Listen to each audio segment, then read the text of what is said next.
तो आज मैं आपको रचनात्मक कार्य हम लोग करवाते हैं। उसमें कभी कभी हम पत्र लेखन देते हैं, कहानी लेखन, पत्र लेखन, है ना। इस तरह के बहुत सारे रचनात्मक कार्य आपको दिए जाते हैं। मैं आज आपको प्रार्थना पत्र आप अवकाश के लिए कैसे लिखते हैं इसके संबंध में मैं आपको थोड़ी जानकारी देना चाहता हूँ बच्चों, क्योंकि अब आजकल मोबाइल का जमाना युग हो गया है ना। वर्तमान समय क्या है, मोबाइल का युग है और हम लोग बातचीत फोन के माध्यम से, मोबाइल के माध्यम से कर लेते हैं। इसलिए अब पत्रों का लेखन या प्रचलन थोड़ा कम हो गया है। पहले के जमाने में केवल पत्रों के माध्यम से सूचनाओं का आदान प्रदान होता था, जबकि अब हम घर बैठे तुरंत फोन में नंबर डाल करके किसी भी व्यक्ति से बात कर सकते हैं। देश के किसी भी कोने से, विदेशों से भी हम तुरंत ही बात कर सकते हैं।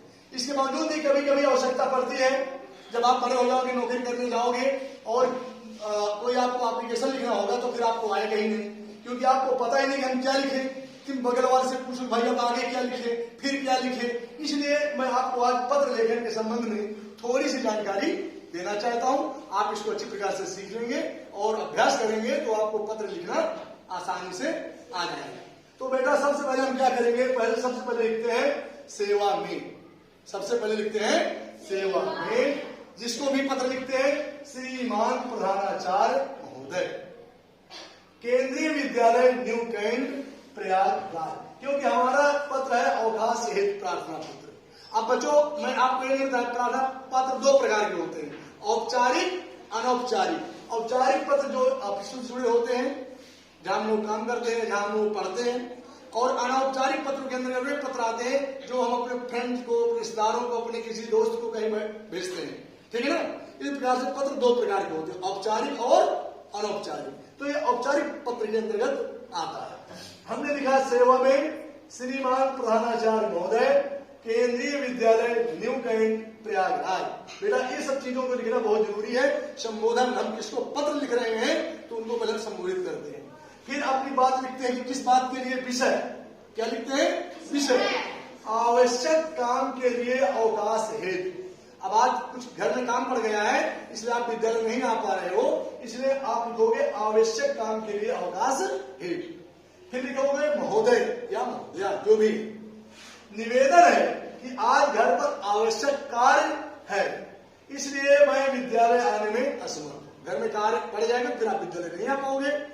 अतः आपसे निवेदन है कि मुझे 2 दिन का अवकाश देने की कृपा करें। अब 2 दिन की अवकाश देने की कृपा करें। आप यहाँ ये भी लिख सकते हो कि दिनांक इतने से इतने तक, क्योंकि यहाँ थोड़ी जगह कम थी, मैंने पूरा नहीं लिखा, यहाँ से यहाँ तक लिख दीजिए, ठीक है ना। अवकाश देने की कृपा करें। आप नीचे लिखोगे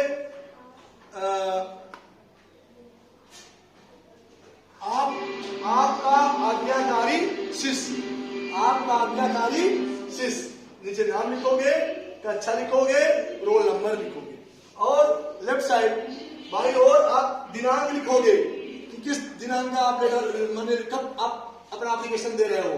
तो उस तारीख से भी आपका 2 दिन का अवकाश मान लिया जाता है। जब आप यहाँ डेट नहीं भरते हो तो यहाँ जब आप डेट लिख देते हो तो 2 दिन का अवकाश पता चल जाता है। इसलिए बेटा यहाँ डेट लिखना बहुत जरूरी है।